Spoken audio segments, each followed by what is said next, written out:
Punya dual screen, bisa ngerekam 4K juga, terus ada Ace-nya juga, apalagi ya.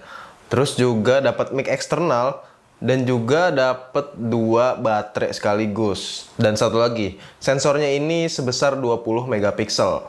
Padahal ini adalah action cam. Apakah itu? Inside Cam.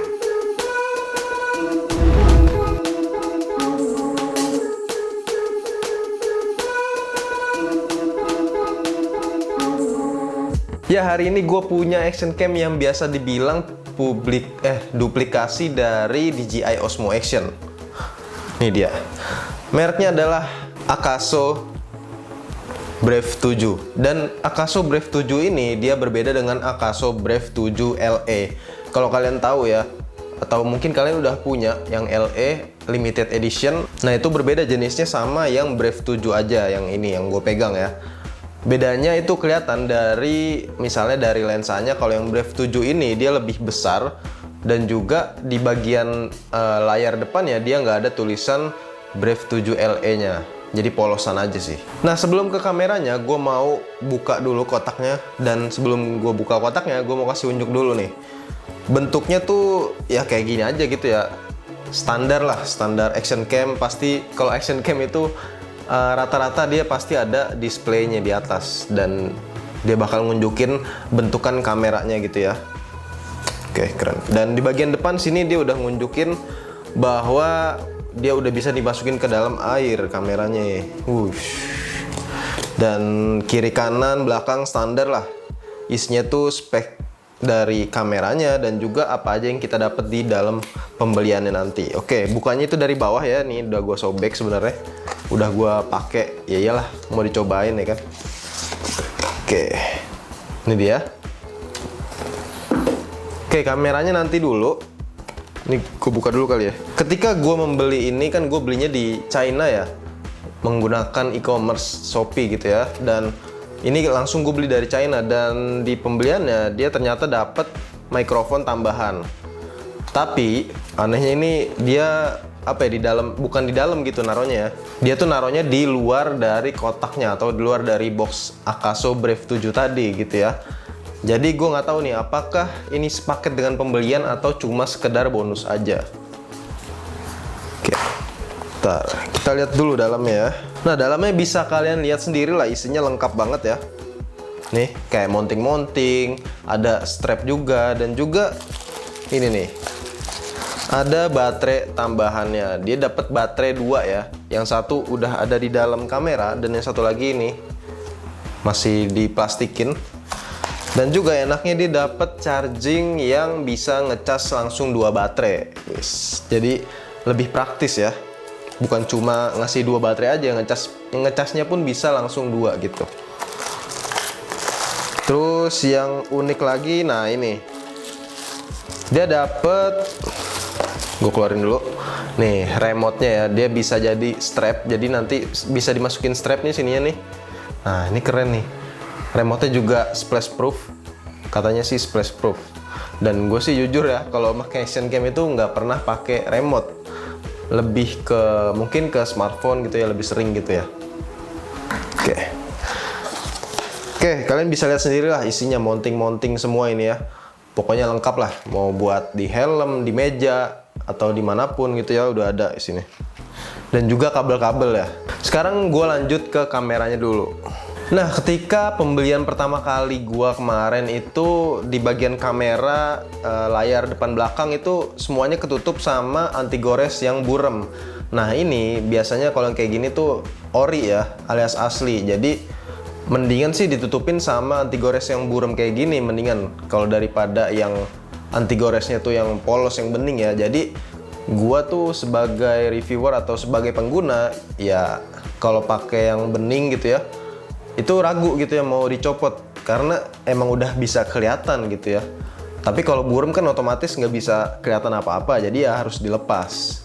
Padahal memang harus dilepas ya, seharusnya itu harus dilepas dulu gitu. Oke, ini gue buka dulu dari casingnya ya, biar lebih enak aja ngeliatnya, biar lebih kelihatan gitu ya kalau kamera ini mirip banget sama DJI Osmo Action. Dan juga bagian lensanya ini malah mirip GoPro Hero 9. Nah, ini nih tampilannya ketika kalian lihat sekelilingnya gitu ya. Kalau dilihat secara detail gitu ya, iya kamera ini pasti ada perbedaan lah sama DJI Osmo Action gitu ya. Nggak mungkin sama persis plek gitu ya, pasti ada yang dibedain lah sedikit. Tapi untuk penempatan slot memori dan juga port-port dan juga baterainya ini menurut gua sama persis. Oh iya, sama bedanya dia di bagian sampingnya sini ada tombol navigasi yang gunanya nanti kalian bakal tahu lah. Nah, di bagian depannya kita dikasih lihat di sini bahwa ada sebuah lensa yang ukurannya ini cukup besar dan ini filternya bisa dicopot, dan gue nggak tahu apakah ada yang jual kepisah atau enggak ya untuk filter dari lensa ini. Nah, terus enaknya di kamera ini dia juga dikasih layar tambahan, jadi bisa preview lewat depan kalau mau ngevlog gitu ya. Tapi ya nantilah gue kasih tahu ya, ada sedikit minusnya lah. Oke, di bagian depan ya standar aja. Di sini nggak ada mikrofon depan, itu nggak ada ya. Dia mikrofonnya cuma di bagian atas sama di bagian samping sini kanan. Oke, di bagian atas di sini ada tombol power dan juga tombol shutter, terus juga ada dua lampu indikator dan juga mikrofon yang tadi gue bilang. Terus di bagian sebelah kiri, nah ini tempat naruh slot micro SD sama charging Type-C. Oke, nah ini Type-C-nya bisa kalian gunakan untuk nyolokin mikrofon eksternalnya tadi gitu ya. Dia soalnya pakai Type-C. Dan juga di sini ada speakernya. Jadi speakernya ini menurut gue cukup keras ya. Di sebelah kanannya kayak tadi gue bilang, di sini ada dua tombol navigasi atas dan bawah dan juga mikrofon. Nah, kalau soal baterai dia pastinya ada di bawah ya. Nih. Tuh. Ya standar lah kalau baterai mah. Oh ya, untuk lensanya sendiri ini field of view-nya itu maksimal itu bisa sampai 170 derajat ya. Tapi nanti di bagian settingannya nanti ada beberapa pilihan view angle-nya. Ada beberapa derajat yang bisa kalian pilih lah pokoknya. Oke, gue coba nyalain dulu ya. Oh ya, untuk bagian layarnya ini luar biasa sih menurut gue, karena untuk kamera seharga 2 jutaan, ini harganya 2 juta ya, 2 juta lebih lah. Untuk bagian layar menurut gua responnya ini cukup baik ya. Karena khususnya pas tadi sebelum gue buka anti goresnya itu masih bisa gua pencet-pencet dengan nyaman gitu. Apalagi ketika nggak ada ininya, nggak ada anti goresnya gitu ya. Ini nyaman banget sih. Responnya juga lumayan cepat gitu ya. Tombol navigasi yang ada di sampingnya sini kalian bisa gunain yang tombol atas. Ini kalian selain bisa buat navigasi tentunya ya, atas bawah, dan juga yang tombol atasnya ini kalian bisa tahan lama, cukup sekitar 5 detikan ya. Nah, ini untuk mengaktifkan wifi-nya gitu ya ketika kalian ingin menggunakan smartphone. Jadi dia menggunakan wifi. Terus untuk yang tombol bawahnya ini ketika kalian tekan dan tahan sekitar 5 detik juga, dia bakal pindah ke screen yang depan gitu. Nah, dan minusnya ketika kalian menggunakan screen yang depan, yang belakangnya ini jadi mati gitu, nggak bisa dua-duanya kayaknya. Atau mungkin bisa dua-duanya, gue nggak tahu sih. Tapi selama gue nyoba pakai kamera ini, ya kayak gitu. Salah satu aja gitu yang bisa digunakan. Pertanyaannya, bisa apa aja sih kamera yang satu ini atau kamera Akaso Brave 7 ini? Yang pertama kita mulai dari fotografinya dulu ya. Untuk fotografi dia menggunakan sensor maksimal itu bisa 20 megapiksel, tapi karena ukuran sensornya kecil jadi ya nggak sebagus kamera mirrorless atau DSLR ya. Jadi jangan berharap bagusnya tuh sekamera DSLR atau mirrorless lah.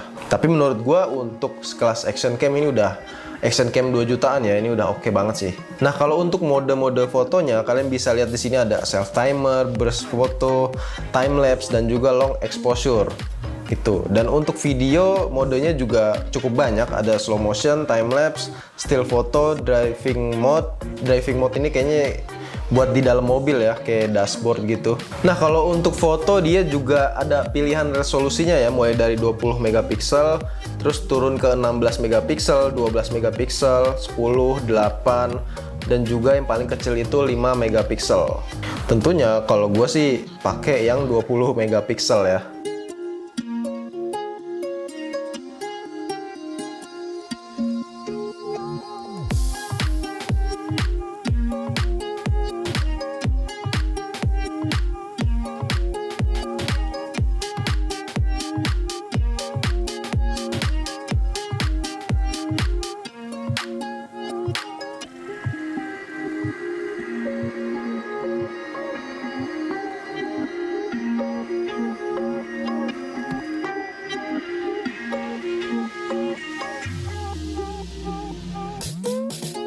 Nah, di sini juga terdapat beberapa filter kayak natural, black and white, sepia, retro, gorgeous, dan lain sebagainya yang bisa kalian coba. Ya, lumayan lah untuk menambah variasi foto kalian gitu ya. Dan untuk ISO sendiri di kamera ini tuh bisa dari 200 sampai ternyata 3200. Ya, lumayan lah. Kamera action cam ya, namanya kamera action cam itu ya buat di outdoor. Jadi nggak perlu ISO yang banyak-banyak. Oke, kita lanjut ke resolusi videonya. Untuk resolusi videonya, di kamera ini maksimal itu bisa 4K 30 fps. Dan tentunya udah pasti ada stabilisasi atau yang di sini tuh namanya ACE 2.0-nya.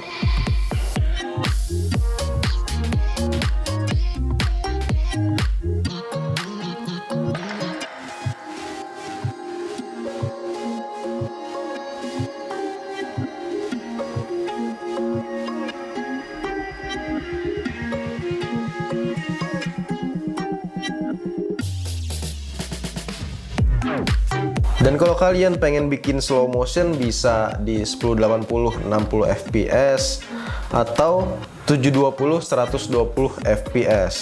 Nah, kalau menurut gua soal kualitas suara yang dihasilkan dari mikrofon bawaannya ini emang nggak sebagus GoPro atau DJI Osmo Action ya pastinya. Makanya dia dikasih mikrofon tambahan tadi gitu ya.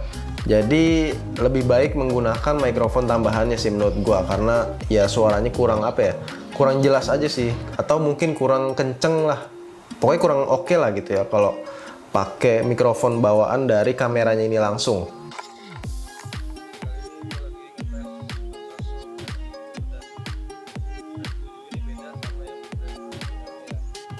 Dan ini gua ngomongin nggak pakai mikrofon, jadi menggunakan mikrofon bawaannya langsung.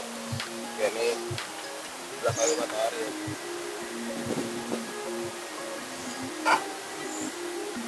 Nah, coba buat jalan. Ini stabilisasi udah nyalain ACE 2.0 ya, jadi cukup stabil.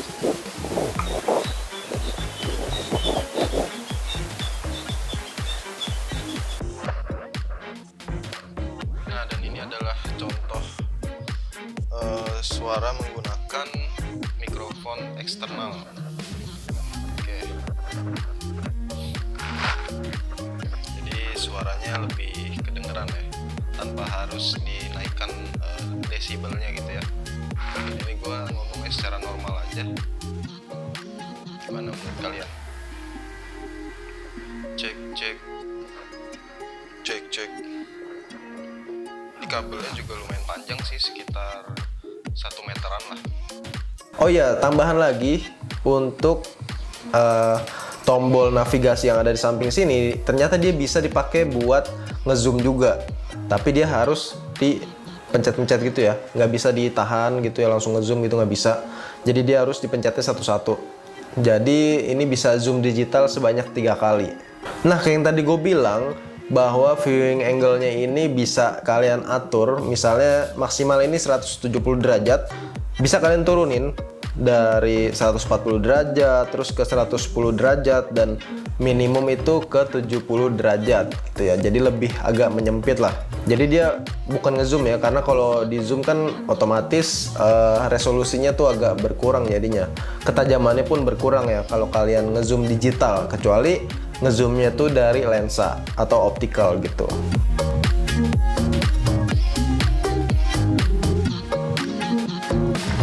Oh ya, katanya di kamera Akaso Brave 7 ini dia bisa diajak masuk ke air itu sedalam 5 meter tanpa casing waterproof, karena ya emang gak dikasih casing waterproof gitu ya, cuman casing buat pelindung aja tadi gitu ya. Dan gue nggak tahu sih apakah itu bener atau enggak, lagi-lagi ya gue nggak berani nyobain karena ya emang ini gue beli ya, jadi pengen gue jual lagi gitu. Jadi takutnya nanti kenapa-napa, kalian coba aja sendiri lah. Tapi gue nggak jamin ya. Apalagi ya, mungkin selebihnya kalian lihat aja lah beberapa contoh foto dan video yang udah gue ambil. Oh ya, buat yang pengen beli, linknya di kolom deskripsi ya.